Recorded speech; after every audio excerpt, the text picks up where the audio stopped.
The fate of Newcastle's regional museum was discussed at a chamber meeting this morning.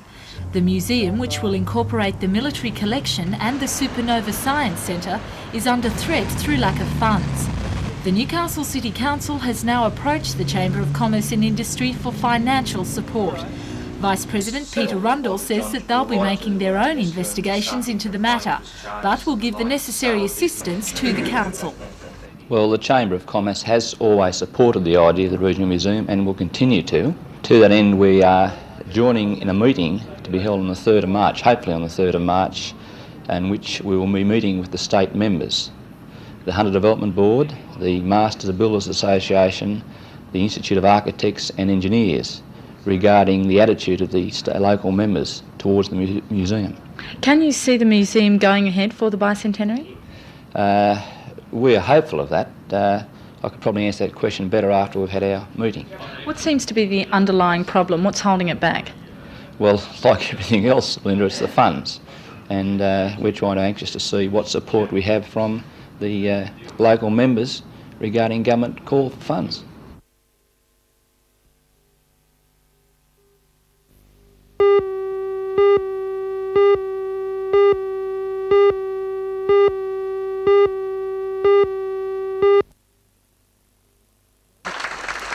Those in the official party at today's opening ceremony included Assistant Director for Education John Sutton, the school principal Joe Pelagi, as well as local MPs and councillors.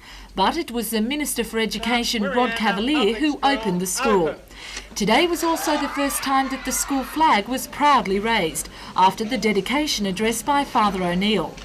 There are more than 250 primary school students at Wirianda Public, and hundreds of balloons were released to mark the historic occasion. Wirianda is an Aboriginal term meaning wallaby amongst tall trees, and the day wouldn't have been complete without an appearance from the school's namesake.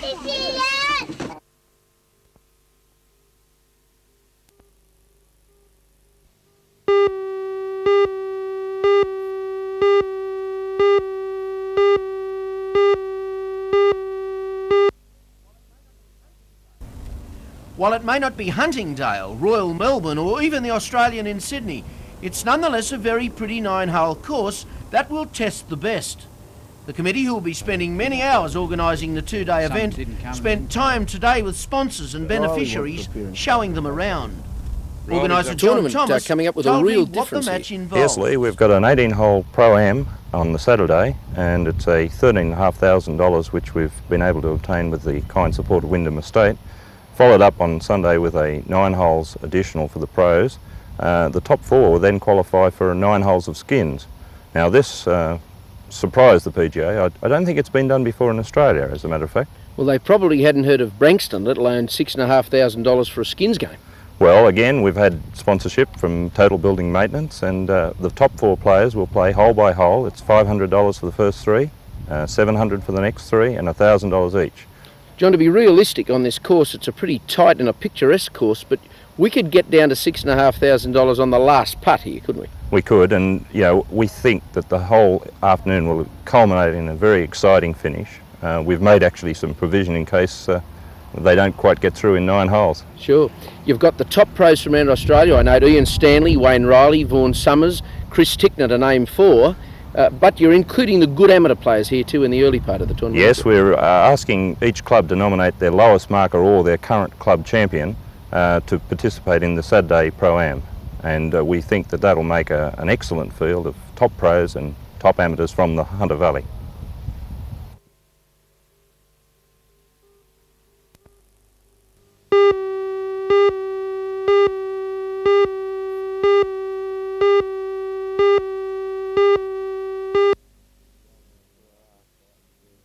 Yeah, they sure are. It's their job, and they're all out there fighting for their living. If they don't make a living, Well, they're off the bike, That's aren't they? right.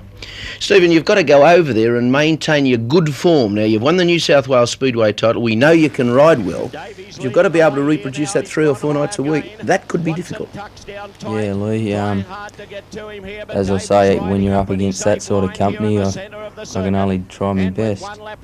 Winning the New South Wales title has really boosted my confidence a lot. What about the machinery? Your bike's up to their standards? Yeah, I think they are. I'm pretty happy with the way they're going at the moment. What I'm doing, I'm taking one engine with me and buying a frame and that sort of stuff over there. Well, your father's going over to get you settled in. His advice would be good because he's been around bikes a few years, hasn't he? Yeah, he's been there.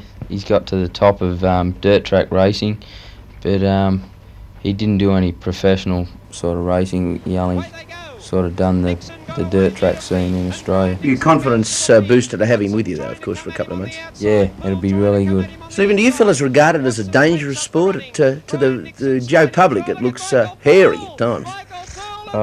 Sort of, but it is till you get out there, and then once you get from the start, you don't think about that sort of thing.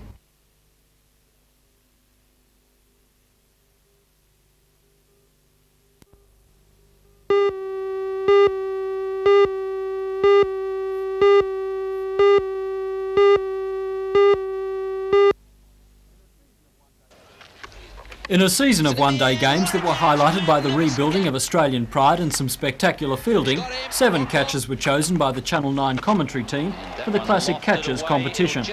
A new Toyota Corolla was put up for the first entry drawn in each state that put the catches in the same order as the commentary team. In order from best to worst, their selection was Alan Border, Jeremy Coney, Mohammed Azruddin, Steve Waugh, Saeed Kermani, Kapil Dev and Greg Matthews. Throughout the state, 35,000 entries were submitted. That's the most ever, and hence the announcement of the winners was delayed from Saturday to today. The first correct entry came from aged pensioner Eileen Murdoch from Cessnock.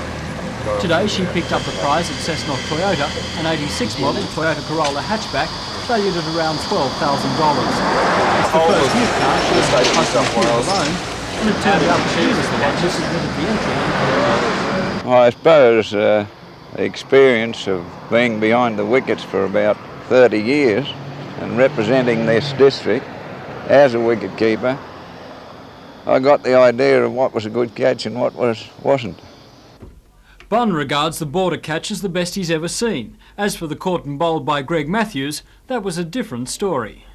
I think Greg Matthews is a bit of a show pony, and I think he made that catch look better than what it really was, because he was able to get to it, which wasn't very far from him, and he was able to get 2 hands to it. And as I say, he's a bit of a Laurence Olivier.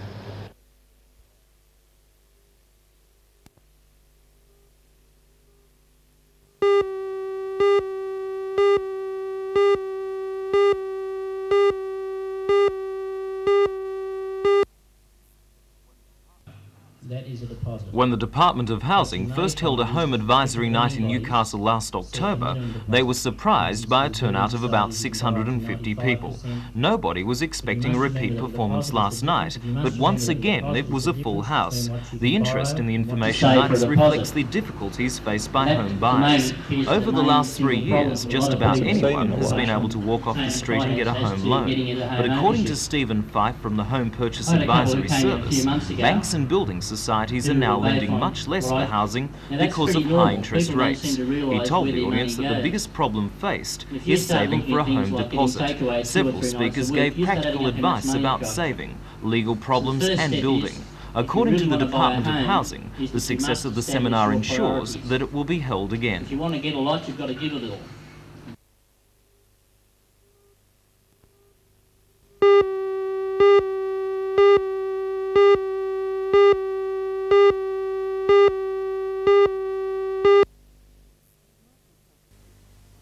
Commercials such as this one, highlighting the fact that there are only 16 calories in a teaspoon of sugar, have been crucial to the campaign.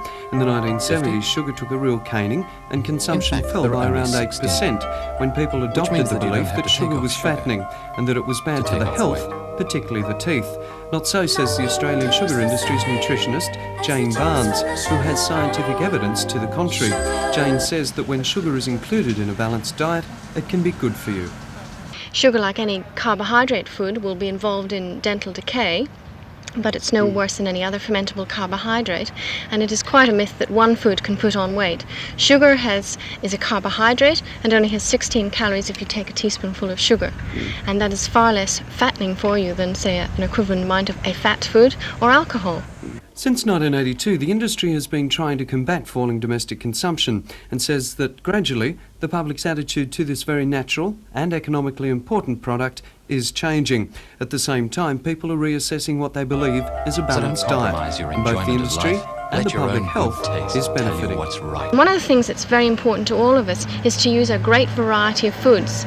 The more foods that you eat in, say, a week, the more likely you are to get all the foods that your body needs. So I use sugar to make a lot of different things interesting, so I increase the variety in my diet.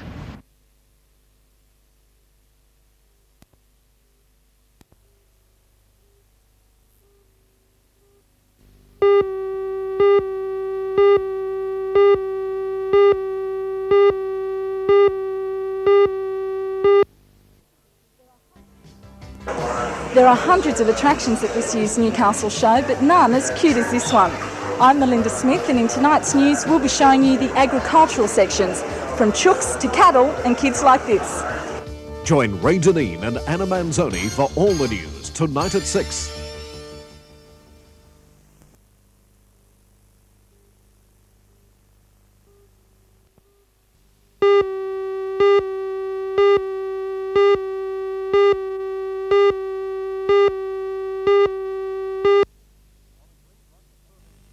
On a green running at 13 seconds, the afternoon's semi-finals provided some clever bowls and sorted out the two pairs to contest the tournament decider.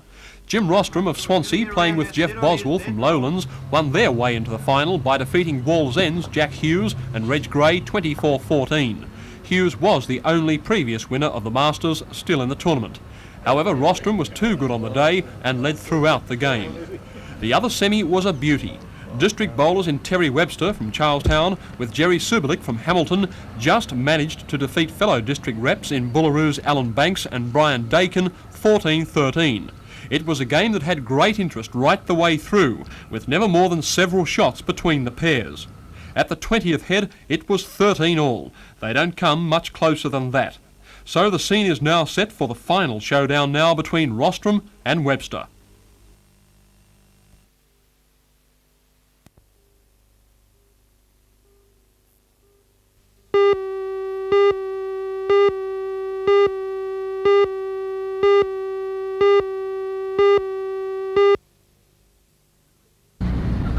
Suberlich combined well with his skipper Terry Webster of Charlestown to prove far too strong for their final opponents, Jeff Boswell of the Lowlands Club and Jim Rostrom of Swansea. On a fast 14-second green in perfect windless conditions, the pair started well with a couple of 4s and 5s, then kept concentration and never let the others fire. The late Tom Riley in 1960 was the last member of the club to win one of the area's most prestigious pairs tournaments. Boswell and Rostrom conceded on the 20th end and lost 32-15.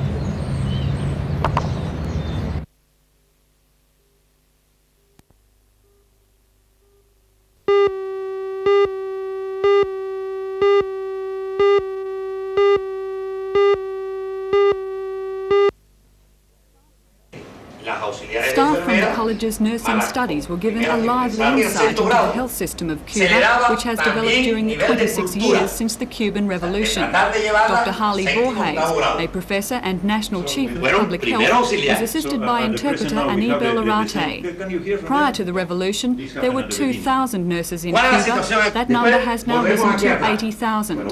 Until 5 years ago, nursing was open only to women, in an effort to secure their position in the workplace. The number of doctors has also risen significantly, from 6,000 to 20,000. According to Dr. Borges, the standard of training has improved dramatically, although there still remains room for improvement. This is on a daily basis revision. Nadie llega a lo perfecto nunca. because nobody comes to a perfect level never. Porque cuando tú tengas un sistema perfecto, tienes que seguir trabajando para buscar un sistema más perfecto. Because when you think you have achieved the perfect system, you have to keep working harder to get it more perfect.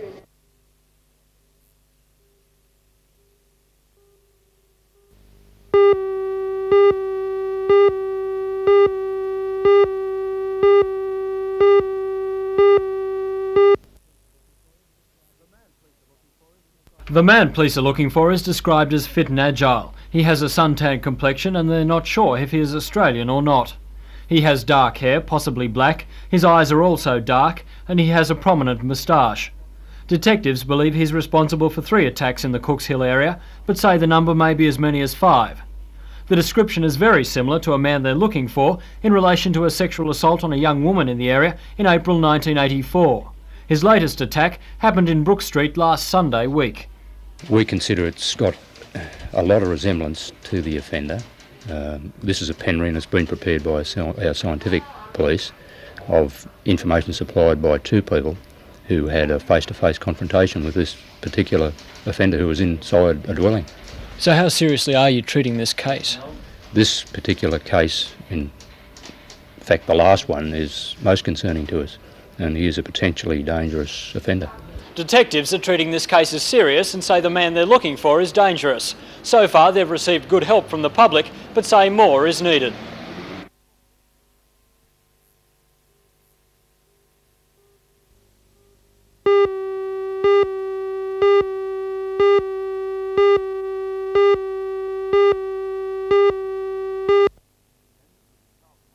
Members of the Charlestown Action Committee were meeting last night to consider their next move in the long-running battle over Conrad Close. Chairman John Cooper told them that during the day he had been told by Mr Anderson's office that Friday's public meeting will be held at 10 a.m. John says that those who work like himself will not be able to attend. Well, it's my belief that the meeting had been organised at a time that they know that members of our committee cannot attend. The meeting's been organised for 10 a.m. Friday at Charlestown Library at a time that our committee members just cannot get there. I've contacted Peter Anderson's office this afternoon. I've asked for a time to meet Mr Anderson on weekends, late at night, any time in the next month. I've told him I'll even go to Sydney. And he's told me that this is the only chance that I'll get. The committee decided last night to encourage as many local residents as possible to attend Friday's meeting. They believe that an increasing number of locals are against the government's plan to make the house short-term accommodation for juvenile offenders. At this stage, the minister says the plan is under review.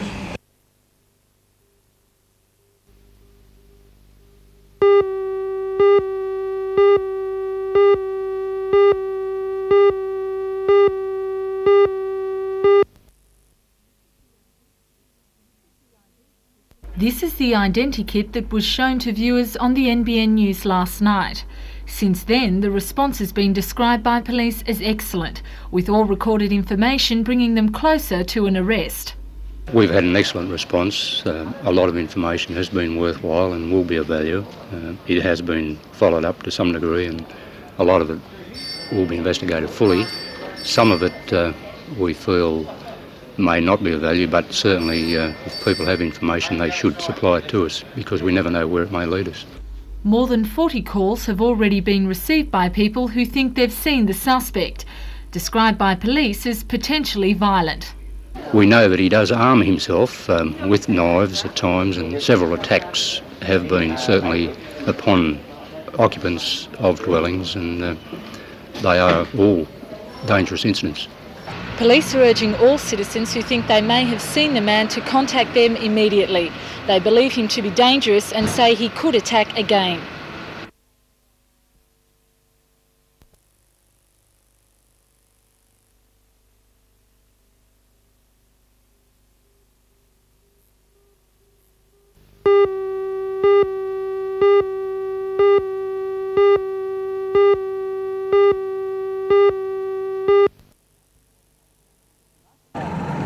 The Market Square boat won against 4 other competitors from other shopping centres, but in Sydney the team is expected to face much stiffer competition as over 70 crews from around Australia, Singapore and China will be competing. Committee spokesman Chris Stavros says over $2,500 will be needed to send the crew to the championships. The fundraising will culminate with a celebration on the 5th of April in the mall involving organisations from all parts of the community.